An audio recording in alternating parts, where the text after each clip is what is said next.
The Michigan Man Podcast, episode 122. Oh man, Euchre's been broadcasting for 27 years. I have never seen anything like this. They need 2 inches. Dennis Franklin, the quarterback, taking a long count from center. He hands off to Shuttlesworth 5, and it's down to the end zone. Touchdown! Touchdown, Dennis Franklin! Oh my God, Dennis Franklin fooled everybody. He fooled me. He fooled the entire Ohio State team. Kneeling is Larry Gustafson. Attempting will be Super Toe. Super Toe will kick the 30-yard field goal. It's kicked to send over end. It's a tied-up ball game. 10-10. Okay. Under center is Wangler at the 45. He goes back. He's looking for a receiver. He throws downfield to Carter. Carter hands up. Carter's down.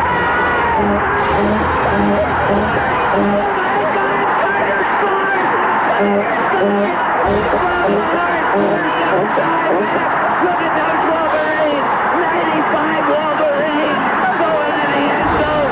Carter got the pass. In the air, it's done. Buford is going out of his mind. I have never seen anything like this in all my 40 years of covering Michigan football.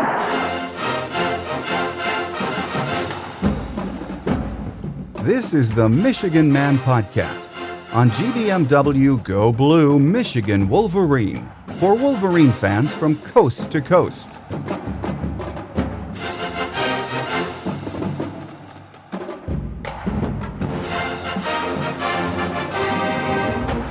Go Blue and welcome to this week's show. I'm your host, Mike Fitzpatrick.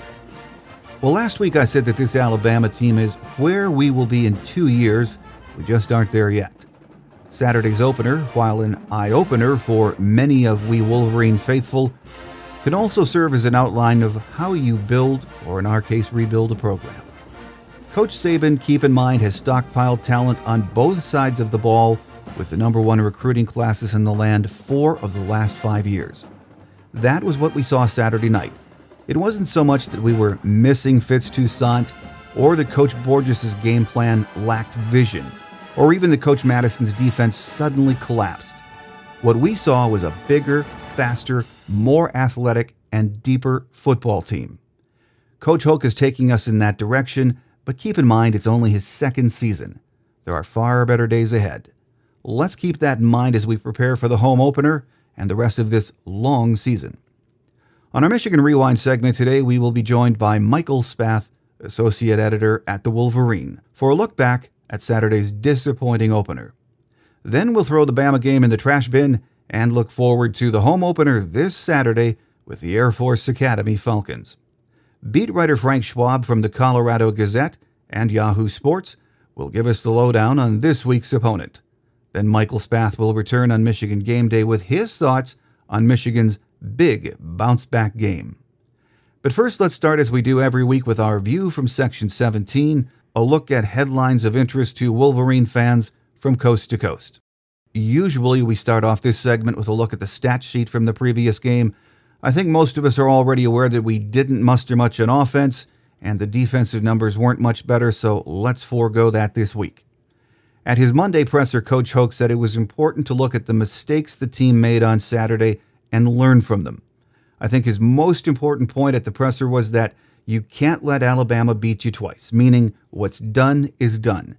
We all know it was awful, we have 11 games left, and we have to move forward. I think that not only holds true for the players, but we Michigan fans as well.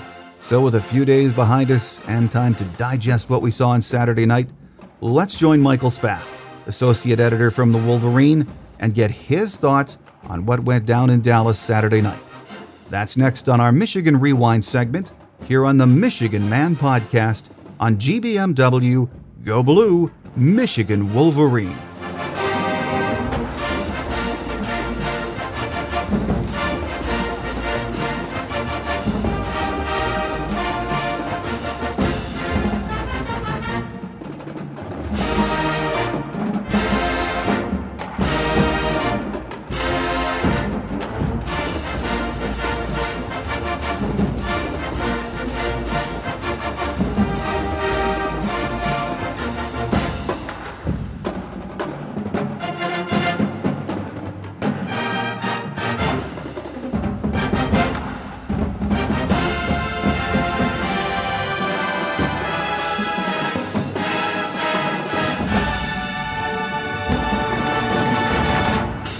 Joining us on our Michigan Rewind segment today, Associate Editor from the Wolverine, Michael Spath. Michael, great to have you back on the show. Well, thanks for having me. I wish we could say that we were going to talk about a more inspiring first game of the 2012 season, but unfortunately, that's not the way that it went on Saturday. Surrounding that game or heading into that game, Michael, the hype was so incredible. We were all looking forward to it. Then Saturday, what an atmosphere down there. You were there. It really was like a bowl atmosphere, wasn't it? You know, it truly was. I was trying to compare it not even to a bowl game, because I think a bowl game takes on a life of its own. I was looking at it and saying, you know, when is the last time that not even a non-conference game, a regular season game had this much hype before it took place? I think you have to go back to the 2006 season when Michigan was number 2 in the country and Ohio State was number 1 in the country. You look at that game, and I think certainly, you know, the countdown clocks on CBSSports.com and ESPN.com, a lot of those sites were building up to that game. But, you know, that game was obviously at Ohio Stadium, and it was a different kind of feel because it was, you know, 99% Ohio State fans. At Jerry World, you know, our nickname for Jerry Jones is Massive Complex. It was about, I would say, 55% Alabama fans and 45% Michigan fans. And unlike a lot of games, a lot of the big games at the Big House, the fans were there very early. I would say 80% of the crowd was in place about 30 minutes beforehand. And the environment was just raucous. I mean, they were playing music to pump up the crowd. They kept on showing fans on the jumbo screen, and you know, if it was a Michigan fan, the whole Michigan section would go crazy. And if it was an Alabama fan, Alabama. It was like something I had never seen in my 10 years covering this team. And I asked one of my colleagues, you know, when is the last time you felt this much electricity before a game, 30 minutes or an hour before a game? And he had to go all the way back to 1997 when Michigan welcomed Ohio State. So that's what the atmosphere was like inside of Cowboy Stadium. Well, that electricity turned into shock not too long into the game. The build-up, as we mentioned, was incredible, but it didn't take long. We were in the first quarter and started to see on the offensive and the defensive lines that dominance from Alabama. Were you surprised at how they were able on both sides of the ball to come out of the gate and just manhandle Michigan?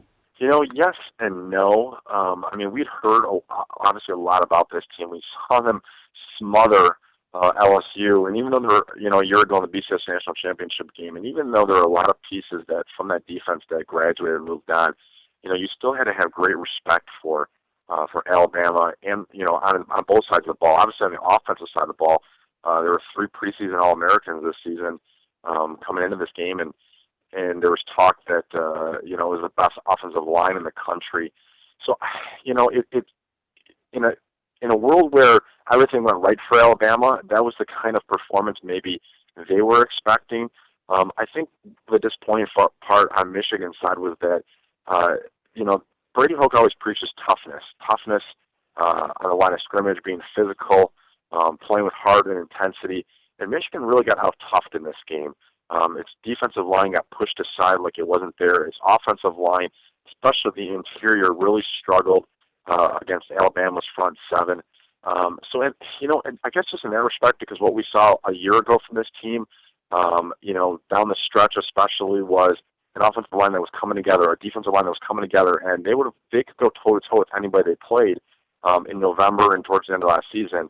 And they just looked completely, almost like they reverted back to, you know, the first game, and I guess of the 2011 season, or some point during 2010, when they just weren't physical enough, just weren't tough enough, and I think that was the most disappointing aspect of the battle on the line of scrimmage. Well, Michael, do you think this was just a case of we played Alabama on Saturday night, and they are just that darn good, and we are not going to see on either side of the ball that kind of size and that kind of talent combination the rest of the year? I don't think there's any doubt they won't see a team as good as that.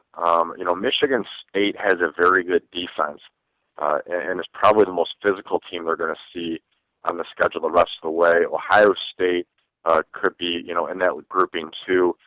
Nebraska on the offensive line. Notre Dame's got some strong athletes in their front 7 and offensive line, but there is no doubt in my mind that was the best team that Michigan has played since that Ohio State game in 2006, and you might even have to go further back than that. That team, could have lined up against anybody on Saturday. There's no doubt in my mind that if you would have taken LSU, if you would have taken Oklahoma or Southern Cal, the way that Alabama defense especially was getting after it, they would have beaten anybody, and there's nobody in the Big Ten that I think would have finished within 14 points. I think maybe Michigan State with its defense could have stayed a little bit closer. But, I think if there's any solace coming out of this is that going forward, everybody else is going to be easy compared to this. It's almost like when I'm a basketball player. I play pretty competitively with a group of guys, and it's almost like when you're playing against the varsity, and then the rest of the season you get to play against the JV. It just gets fundamentally easier. And and I don't want to say Michigan's a JV squad, but certainly they aren't on the level that Alabama is. We cautioned about that. A lot of folks heading into the game, be careful. Alabama is where we want to be in a couple of years, and some good things, some breaks had to go Michigan's way Saturday, and they didn't, and we learned why Alabama is so highly regarded.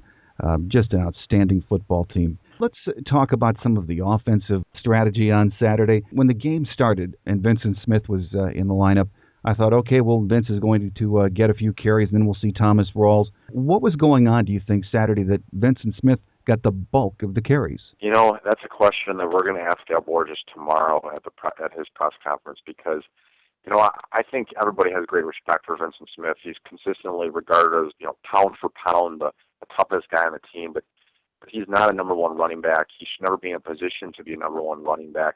He just lacks the acceleration, the quickness to get into a hole and get through a hole, especially against an elite athletic front seven like Alabama has. I wish I had an answer for that because I don't think he should have been the guy that got 10 to 15 carries in that game. And I think when we saw Thomas Rawls, I don't know that Thomas Rawls would have fared much better, and he didn't fare much better. And I think a lot of that was because the offensive line just wasn't good enough against that defensive line. And I think, honestly, maybe you'll ask me, but I think the biggest question mark come out of it is why Denard Robinson didn't run the football more. Right. He had 2 carries in the first half. His first carry didn't take place until 26 seconds were left in the first quarter. Brady Hoke said today and said after the game that there were a couple opportunities where Denard on the read option should have kept the ball and chose not to.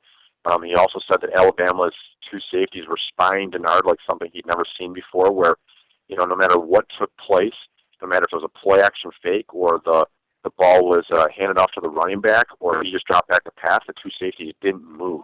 They just watched the entire time. They kept their eyes on Denard Robinson, which is, like I said, something he had never seen before.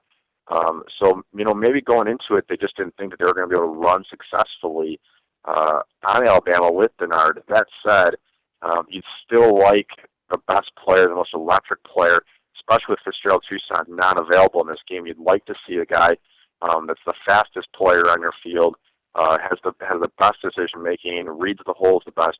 You'd like to see him run the ball, a bit more than he did. And if he doesn't prove successful, if he runs 10 times in the first half and he has 25 yards, well, then you can say, hey, you know what, it's not working, but at least you give your best athlete a chance to make it happen versus not having him do that. Well, right. And, yesterday when I watched the game for a second time, I had seen in the stats on Sunday morning that Vincent Smith had 13 carries. But when I watched the game, I was tracking how many times he got hit in the backfield on those 13 carries, and I think it was 9 times that he was getting hit before he took 2 steps. So that's why I think you're right. Thomas Rawls wouldn't have fared a lot better. You've got to get to the line of scrimmage, which leads me to my next question. The offensive line, I think a lot of us were surprised that all of a sudden Elliott Mueller was at center on Saturday. Was there any indication heading into the game that lineup switch was going to happen? None really. All fall camp, and obviously going back to the spring, Ricky Barnum was the center. And they talked considerably about how great Ricky Barnum was doing in the spring practice and summer, and then in fall camp. And in fact, they had Jack Miller listed as his backup at center in the first 2 deep of the season. And the battle was at left guard for between Elliott Mueller and Joey Brzezinski. And the first time we saw it, it was what we call the pre-game warm-ups. It was about an hour before the game. The players came out, the quarterbacks came out with the centers to just work on getting their snaps. And and Mueller was the one snapping to Denard. And even then I looked at it and said, you know what, Barnum snapping to Gardner, Jack Miller snapping to Russell Bellamy. It's probably not a big deal. It's just the guys going out there and getting comfortable. And it wasn't until the actual pregame warm-ups, which take place about 30 minutes before the game, that Mueller was lined up at center in the offensive drills, and all of a sudden the media box, the press box came alive, and people were all asking, where's this coming from? What's going to happen here? And considering that it was a change the last minute, I thought Elliot Mueller of the 5 offensive linemen was probably the second best offensive lineman on Saturday. I think Taylor Lewan was the best. Brady Hoke said so today. I know he had 3 penalties, but Brady said that he probably should have had 1, and I think that was the false start. I thought Elliot Mueller really held his own. I think Ricky Barnum struggled at left guard. I think Michael Schofield really struggled at right tackle. Patrick Omami was probably, 50-50 on his performance. But the interior of the offensive line really needs to improve dramatically going forward here, because they got pushed off the ball so significantly. You talk about Vincent Smith being hit 9 times. How many of those 9 times were balls were runs where, as soon as he got the ball, there was a defensive tackle or a linebacker in his face because the interior of the line just wasn't blocking like they needed to. Well, when you look at that running game, after I watched it yesterday, I thought, well, the interior has a lot of work to do. Let's move to that receiving game if we could for just a minute, Michael. Devin Gardner looks to be full-time out at wide receiver now. It just didn't seem like he was comfortable at all. Yeah, he talked a little about that today and just said that he feels pretty good out there, but he's got a lot to learn. I think this is what happens a lot of times is, you're going up in practice, you're going against, J.T. Floyd and Blake Countess and Courtney Avery, and those guys, hey, it's competitive and they want to win the battle, but they want to win the battle within the framework of this is my teammate and I can't really beat up on him too much because I got to keep him healthy. I've got to stay healthy, and we need him to learn what he needs to learn without, like I said, without getting beat up too much. When you go into the real, the lights go on and you're going against an Alabama team, and Dee Milner, I've said repeatedly in the past 36 hours or 48 hours, whatever it is, that he was the best player on the field on Saturday. He messed up with Devin Gardner on a couple of those plays, and I think he just wore him down a little bit physically, and I think, he makes him adjust. If the route's supposed to go one way, when you've got a physical corner that is pressing you to the line of scrimmage, that route is not going to quite be exact as what you practice it. And I think what Devin has to learn is, listen, if I've got a man opposite me that wants to punish me, I'm going to have to work harder to get where I need to be, and I'm going to have to really attack on a couple of his routes. There was a throw from Denard Robinson that people were, really hard on him. That was a 15-yard out to Devin Gardner. It sailed over Devin's head. And at first glance, when I was watching the game, I said, oh, geez, that's just a ball that, Denard Robinson needs to make a better throw on. Well, when I watched the replay, probably like you, he dropped that ball perfectly between the cornerback and the safety, and Devin Gardner wasn't where he needed to be. And I look at that and say, hey, that's an opportunity where Devin's got to learn. If this guy's going to be physical with me, I got to get through there, and then I got to keep my route going. He needs to be aware that not everything's going to be perfect in a game, and he's going to have to adjust on the fly. And certainly he seemed to do that later as the game went on. He had the nice 44-yard touchdown reception, but early in the game, I think there were a couple balls. I would say there were 2 or 3 balls that he had a chance at if he makes a better adjustment, and can really help Denard out and keep a drive alive. And those are things he's just going to have to learn. Tough night for Roy Roundtree, too. Milner sort of pushed him around on a lot of occasions. And we're looking to see, with Roy being on the outside now, how that was going to go as the season progresses. Do you think he's going to stay out there, or are we going to see Darbo, maybe someone else, come to the outside and you can move Roy back into the slot? Well, the coaches love Roy. They love his attitude, but at some point it's going to come down to production. If a guy's getting himself open, if he's making the catches. I think we saw that on Saturday on the defensive side of the ball. They talk a lot about they really like Kenny Demon's attitude, but in the second quarter, I saw James Ross out there quite a bit because Kenny Demons just simply wasn't getting the job done. And I think I think Roy Roundtree has a little bit more leeway than that. I think it could be a couple of games. But if he goes out there and let's say cornerback, one of the big plays of the game was what probably should have been a pass interference on Dee Milner that he then picked off. It was 14-0. It became a 21-0 game. But if you watch that replay, I mean, Milner puts one hand, he extends one arm and pushes Roy Roundtree about 5 yards out of bounds. And I'm sorry, but if you want to be a senior leader, you want to be accountable to your teammates, you want to wear the number 21 jersey and represent Desmond Howard, you can't get tossed like a rag doll out of bounds like that. Roy Roundtree had a bad year last year. He had 19 catches. People just said that it was an anomaly. He's going to be better this year, but he's going to have to go out and prove it. And if he doesn't, then I think you're either going to see him back in the slot, and maybe it is an Amaro Darbo. Maybe it's just Jeremy Gallon and Devin Gardner on the outside. Or maybe he gets replaced entirely. I mean, I'd look at these next 3 weeks, and if Roy Roundtree has, another 2-catch game like he did against Alabama, I mean, if I was a coach, I'd be giving someone else a chance. He's going to get his chances, I agree with you, but in the next few weeks, he's going to have to take advantage of those opportunities. Michael, other than the kicking game, which looked pretty darn good on Saturday, and some nice returns, I thought, from Dennis Norfleet, can you think of any other positives we can take from that opening loss? Oh, geez. 12 true freshmen played, and they got that out of the way.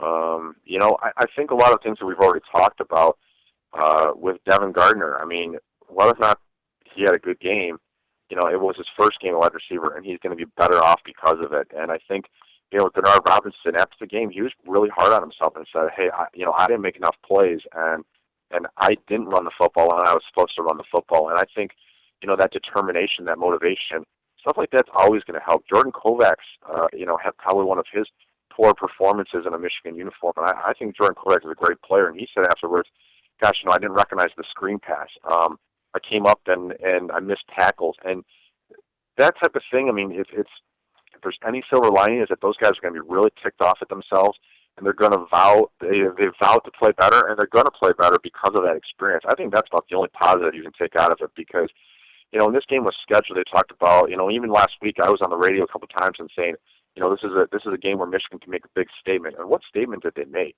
They made a statement that they're not ready to play on that type of level. They don't belong in the same classes in Alabama right now. And if you look around the country, I mean, you could probably say this, they don't belong probably in the same place as LSU, which is probably the only team comparable to Alabama in the SEC.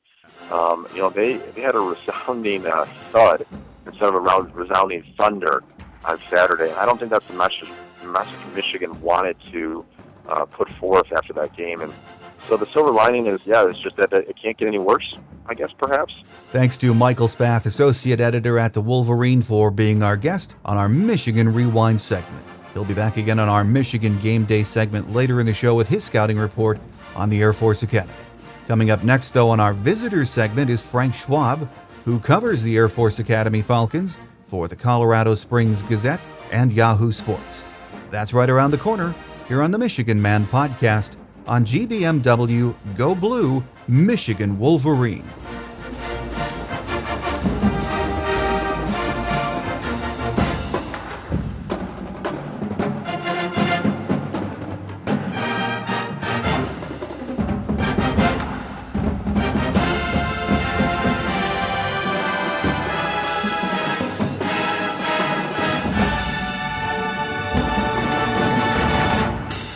Joining us on our Visitors segment today is Frank Schwab, who covers the Air Force Academy Falcons for the Colorado Springs Gazette. Frank, thanks for joining us.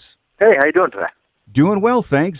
Starting to recover from Saturday night in that opener with Alabama, and now we have to look forward to the home opener this Saturday against the Falcons of Air Force Academy. Big win for the Academy Saturday in their home opener against Idaho State. 49-21, as you said in your article yesterday. It might not have been perfect, but it showed again what kind of a formula the Academy has in place, especially on the offensive side of the ball. They really racked up a lot of running yards. Absolutely. It's one of those things where, you expect Air Force to struggle a little bit because they lost so many starters. I mean, they only had 4 guys who started the bowl game start on Saturday. So that's 18 different positions from the bowl game to game 1 of this season. And yet the machine keeps rolling on, especially running the ball. And this was a FCS opponent. This wasn't Michigan. But at the same time, you could just tell they're going to run the ball again. I believe the stat is they finished in the top 10 nationally in rushing. I think it's 27 of the last 28 years, maybe 28 of the last 29. It's an unbelievable streak. and they're going to be able to run the ball again. I mean, their offensive line is so well coached. Their system is so good. It's so tough to defend. And now even, from the Fisher to Berry days to today, Troy Calhoun has added a lot of zone blocking stuff. He runs a lot of different formations in addition to the triple option. So they're a very, very tough team to defend. They're going to be able to move the ball on the ground. And, the defense had its moments, had its good moments, had its bad moments. I don't know what to expect from them quite yet. But, yeah, especially offensively, they're really going to be able to rack up the yards. They had 484 and 7 touchdowns on Saturday, and they're not going to do that this week, but they will be effective all year running the ball. Well, let's talk about that running game for just a minute, Frank. It was led by Cody Getz, who had a great spring camp, summer camp, and racked up 218 yards, 3 touchdowns on Saturday, and I think it was the first 200 game for Air Force since Chad Hall against Army in 2007. And he's a senior, isn't he, Cody Getz? Yeah, and the funny thing is, Cody Getz is one of these guys. He's kind of a small scat back type of guy. And he didn't play much, because they had Asher Clark, who ended up as the school's second all-time leading rusher, who was just a workhorse. He was in there all the time, and he got all the carries, and he's a very, very good back. And Cody Getz's career high in his first 3 seasons was 36 yards. He comes out on Saturday and breaks 200 yards rushing. And the thing is, even Cody will admit that most of those yards came untouched. He had such great blocking on the outside. The receivers blocked well. The linemen got out and blocked downfield. That's a trademark of Air Force, too. That Cody Getz, you look at 218 yards, and yes, he did have a great day, no doubt about that, and he contributed to that. But a lot of that was just him getting out and running in the open space he had in front of him. So it was just a big day for Air Force's running game as a whole. But Cody Getz has been looking this good all camp. He's just he's tough to tackle. He runs harder inside than his size would indicate. He's probably 175 pounds or so, but yet he runs hard inside. He's learned that part of the game. He's not just trying to break everything outside. So I think Cody Getz was the breakout star on Saturday. It's going to be really interesting to see if he can keep that going against, obviously a very, very tougher defense this week. Well, Frank, senior quarterback Connor Dietz also made his debut. I think it was his first start, wasn't it? First start as the guy. He had made 3 injury replacement starts as a sophomore. But yes, it was his first start basically being the guy in the offense. Well, he was efficient, 8 of 11 passing, 142 yards, but he's more of a running-style quarterback, isn't he? Absolutely. He's a guy he's a great runner. He's a hard-nosed runner. He's dynamic with the ball. The Air Force had a 4-year starter before him, Tim Jefferson, who developed into a very, very good passer, one of the better Service Academy passing quarterbacks for the last 20 years. And they had a balanced offense. And not balanced 50-50, but, defenses had to respect the passing game because Jefferson could beat them that way.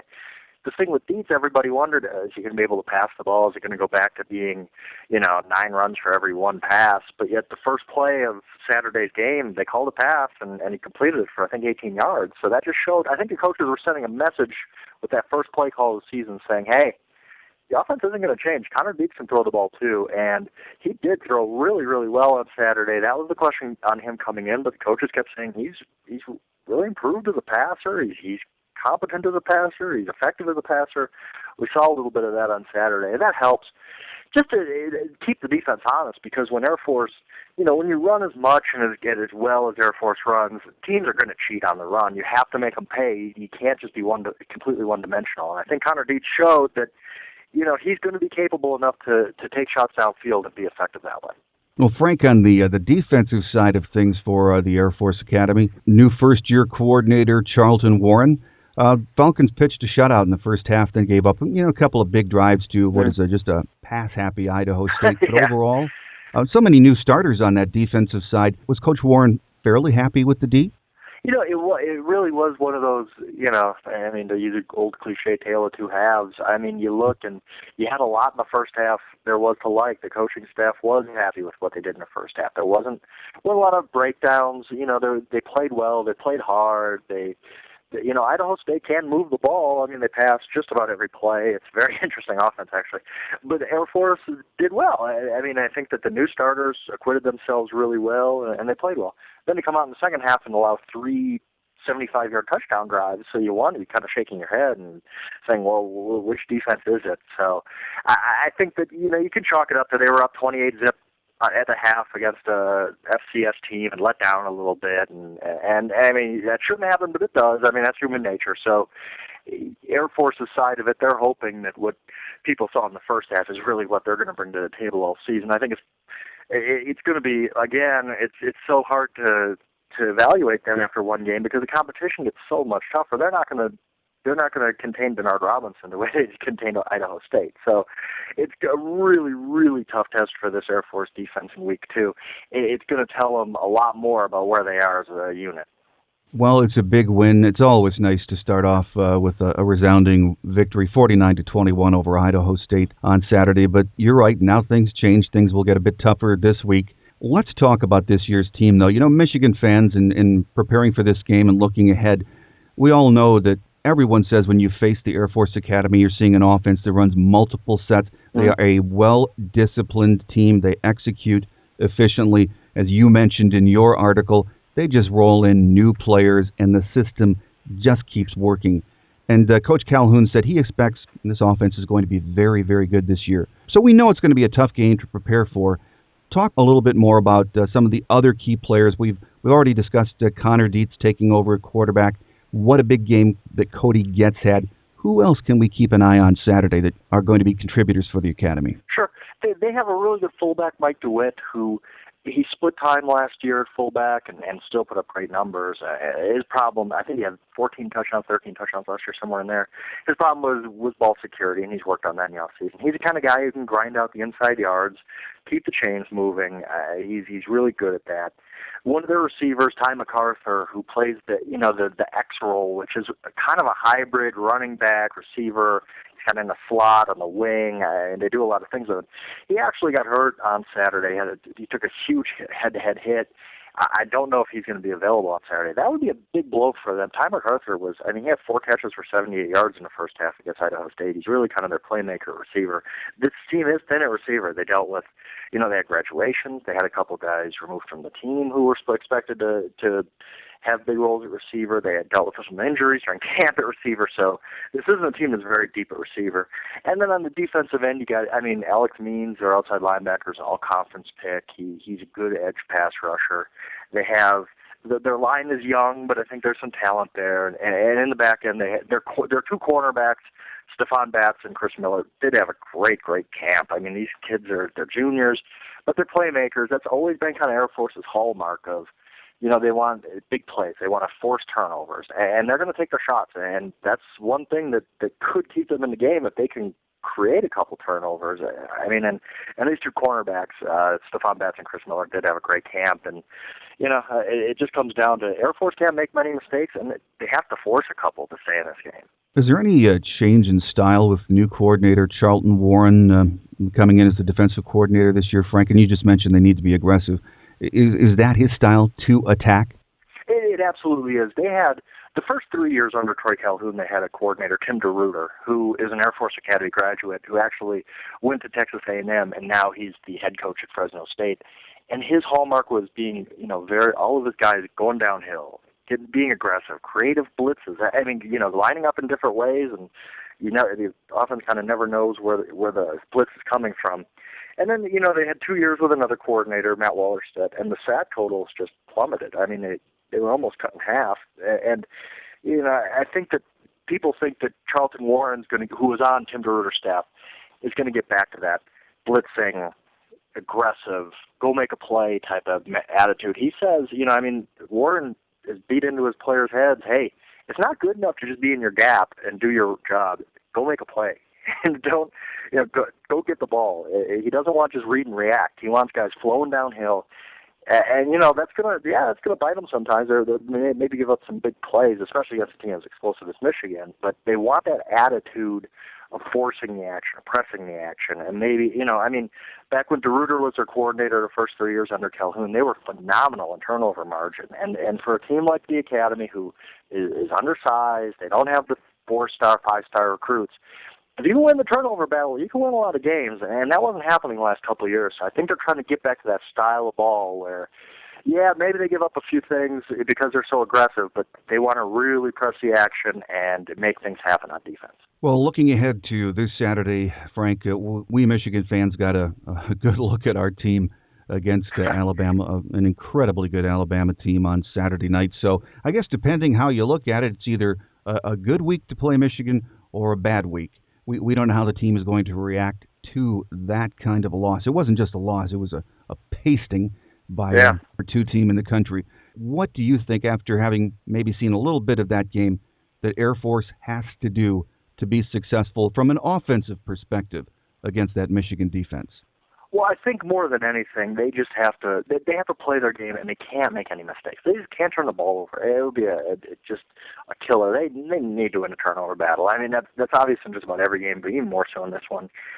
Just like I said, you can't evaluate Air Force that well because of the competition on Saturday. I kind of think the same about Michigan. That Alabama team is so good that I don't think you could take a whole lot and say, well, Michigan is weak here, here, and here, because Air Force doesn't have the athletes that Alabama does to exploit anything that happened that went wrong on Saturday for Michigan. So I think the edge Air Force has, and we've seen this, I mean, Air Force likes to play one quote-unquote big-name opponent in the non-conference every year.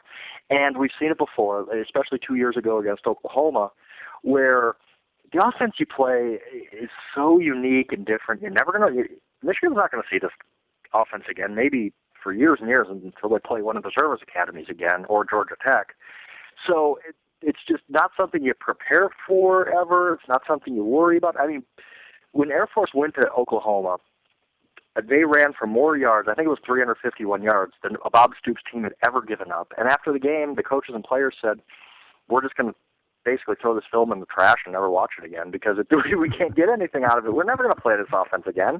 And Air Force almost pulled off the upset. They led in the second. I think they were tied or led in the second half, lost by 7 points. And it was just basically because the preparation for Air Force is so tough. You just don't see this. I think the edge Michigan has here is that Brady Hoke has seen it before. At San Diego State, he's fully aware how tough of a preparation this is, where other coaches like Stoops, like even Boise State coming into the league last year, said they didn't prepare at all for Air Force, and Air Force gave them fits when they went there, and Air Force almost pulled off that upset. I think Michigan is going to be a little more ready. I think Michigan, the coaching staff understands, hey, this isn't something you can just roll out on Monday and expect your defense to learn in 5 days. So I think they've probably done a little bit in practice on it. It's not going to be overly new to them. I think that'll help, but at the same time, it's just unlike anything Michigan's going to see or has seen. So that's Air Force's advantage, that they play this unique style offense that's no matter, Michigan's going to look across and say, we're bigger, we're faster, we're better, we were 5-star athletes, we were 5-star recruits, we can beat these guys. And then they're going to wonder why they're not making plays every time. So I think Air Force can stay in the game if they don't make mistakes, if they run the ball like they should, but the defensively is going to be a tough deal because this defense, there's a lot of inexperience, there's a lot of new starters. This defense didn't even play well last year, and they lost a lot of starters. So I think that Air Force is going to have to score a lot of points to stay in the game, and maybe that happens, but I think Michigan is going to be angry. I think they're going to be focused. I think Brady Hoke knows exactly what he needs to do against Air Force. So I think this is a really, really tough matchup for Air Force. But yet, like I said, I thought Oklahoma 2 years ago was a really, really tough matchup, and Air Force was right there with them until the end. I think heading into week 2, there are a lot of questions that need to be answered for Michigan. And you're right. From an X's and O's standpoint, preparing for the academy, Brady Hoke does know about that. I think all of us back here are wondering about the mental preparation or bounce back from a loss to a team like Alabama. So I think for the academy, good week to probably come into the big house.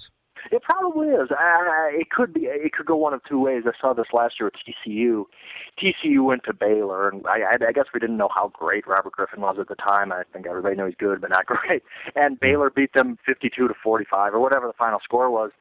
And TCU came in the next week and was upset and mad and focused and just beat the heck out of Air Force. I could see the same thing happening, where Michigan is just, hey, that's not going to happen again. It'll be interesting. It's just tough to predict the human psyche on that. I mean, are they going to be down? Because I know that they went into that game expecting to beat Alabama, and they should have. They absolutely should have gone into that game thinking they had every right to win that game, and it must have been devastating for them to get just blown out like they did. So do they bounce back and are very mad and focused, or are they kind of still down a little bit and have that hangover? You know better than me. I don't know, but I mean, I can tell you this: it could be a TCU deal like last year where they're very mad, and that would not be good for Air Force. But if they're still hungover and they think, well, we're just going to get an easy win here, I think it's going to be a tough game just because of the matchup, the X's and O's problems at Air Force for them. Well, the one thing we do know is that a lot of questions will be answered for both teams come Saturday. Our guest today on the show on our visitor segment has been Frank Schwab, who covers the Air Force Academy Falcons for the Colorado Springs Gazette. Frank, thanks for taking the time from what I know is your busy schedule. We've enjoyed having you on the show. Appreciate it. Should be a fun game on Saturday. Thanks to Frank Schwab for being our guest today on our visitors segment. He is the beat writer for the Air Force Academy Falcons from the Colorado Springs Gazette and Yahoo Sports. Coming up next on Michigan Game Day, Michael Spath, associate editor from the Wolverine, rejoins us with a look ahead to this week's big home opener with the Falcons. That's right here on the Michigan Man podcast on GBMW Go Blue Michigan Wolverine.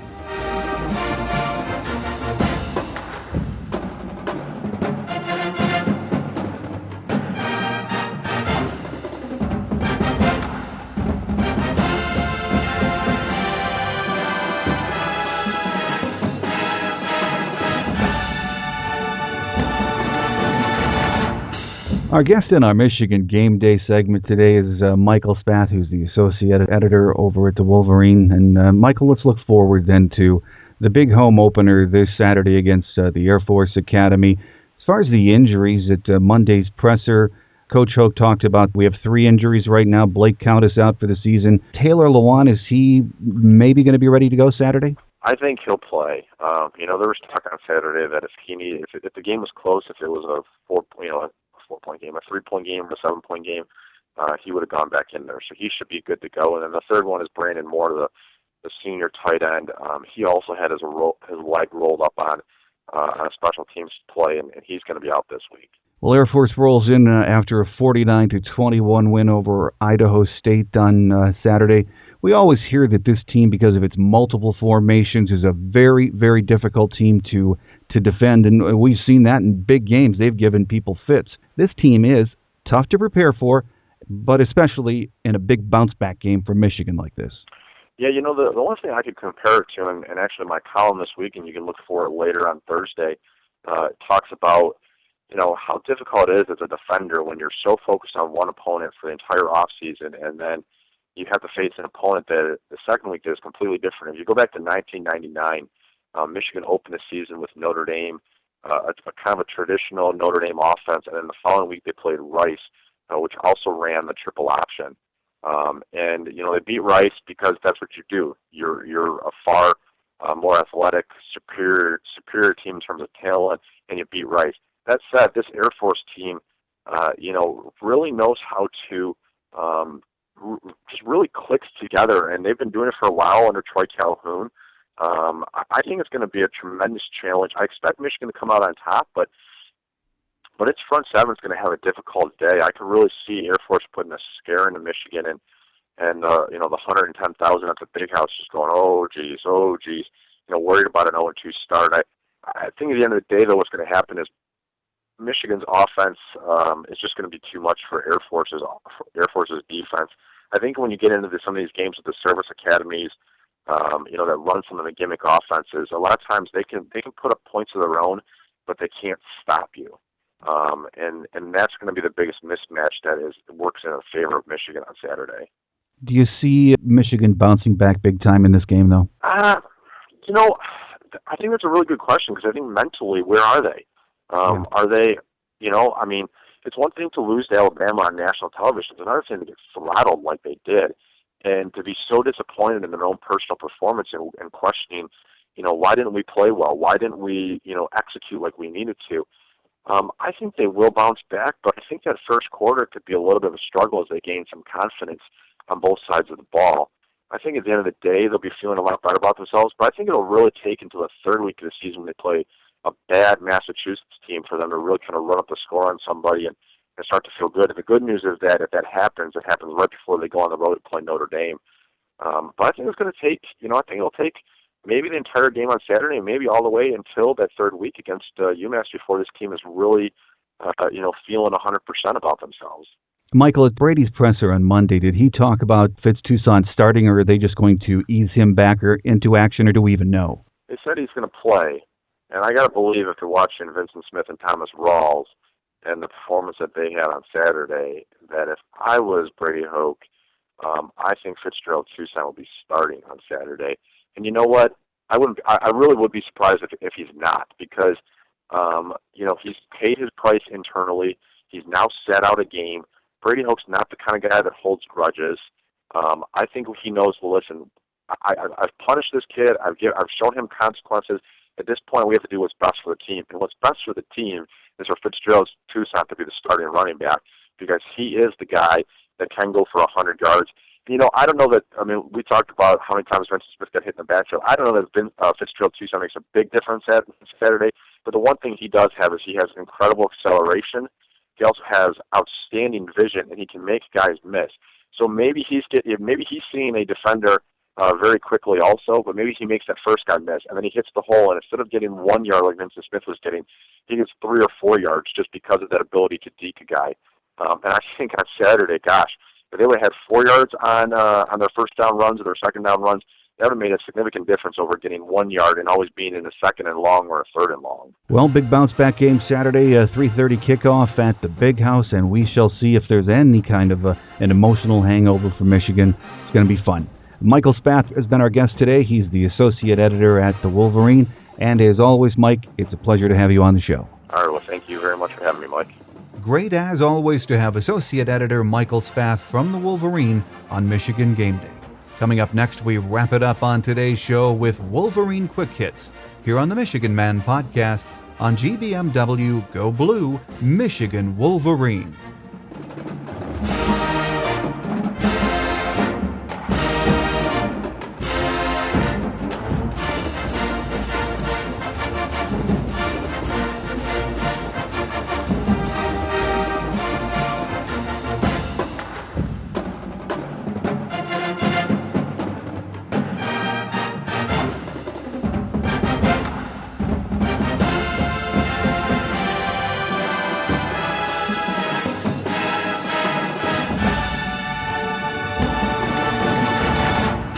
On Wolverine Quick Hits today, let's run down the injury list as of midweek.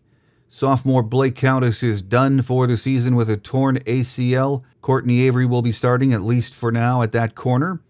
Taylor Lewan suffered a deep leg bruise, but should be ready to go on Saturday. Brandon Moore is also bunged up and will not be dressed this Saturday, but should be back for the UMass game next week. Here are some quick facts about this week's opponent, the Air Force Academy Falcons. Michigan leads the series 1-0. The only meeting with the Falcons was a 24-7 victory in Ann Arbor on September 26, 1964. The Falcons are coached by Troy Calhoun, who is 41-24 in his 6 years as the head man. Last year they were 7-6 overall, 3-4 in the Mountain West. Air Force appeared in the Military Bowl and lost a wild one to Toledo, 42-41. They returned just 7 starters, 3 on offense, 2 on defense, and 2 special team players. Air Force runs a multiple formation veer offense, not easy to prepare for, and usually very tough for opponents to shut down. Don't forget to become a member here at GBMW. Visit www.gbmwolverine.com and sign up for membership. Benefits include daily email reminders when a story is published or a mailbag question is answered. You also need to become a member for full participation on our always interesting message board. As a member here on GBMW, you can also take part in our popular Monday Night Live chat with E-Rock Wolverine, Coach BT, Maze Man, Doc for Blue, World's Wolverine, and our hockey guru Yostmeister. The Monday Night Live chat back in action 8 p.m. every Monday evening, so check it out. So join GBMW today and get your daily maize and blue fix of news and conversation. Visit www.gbmwolverine.com and sign up for membership today. Then each Wednesday, you can tune in to the Michigan Man podcast. The show is now available as an Android app, which can be purchased from the Android App Store at Amazon.com. If you are an Apple person, you'll find our app in the iTunes App Store. If you listen to the show on your Apple device, please take a minute to give the show a review. It helps a lot. Our listener lines are open 24/7. If you would like to call and leave a comment we can use on an upcoming show, you're welcome.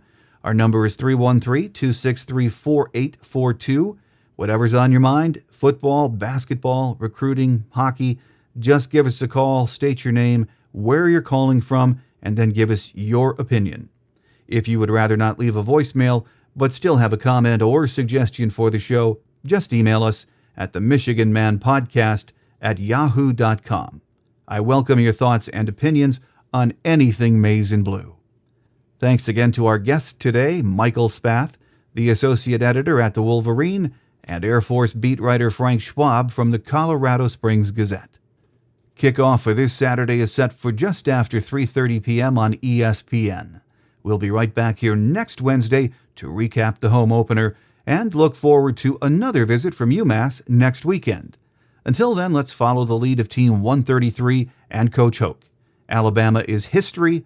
Let's keep our heads up and move forward. Until next week, I'm your host, Mike Fitzpatrick. Take care, think victory, and as always, go blue. Thanks for listening to the Michigan Man Podcast on GBMW Go Blue Michigan Wolverine. You can find us on the web at www.gbmwolverine.com. That's www.gbmwolverine.com. For audio posts or other fan feedback, please call our listener line at 313-263-4842. That's 313-263-4842. Email fan feedback to the Michigan Man Podcast at yahoo.com. That's the Michigan Man Podcast at yahoo.com. The Michigan Man Podcast on GBMW Go Blue Michigan Wolverine is produced at the studios of Robin Lynn Productions, Allen Park, Michigan. The Michigan Man Podcast is not affiliated with the University of Michigan. Go Blue.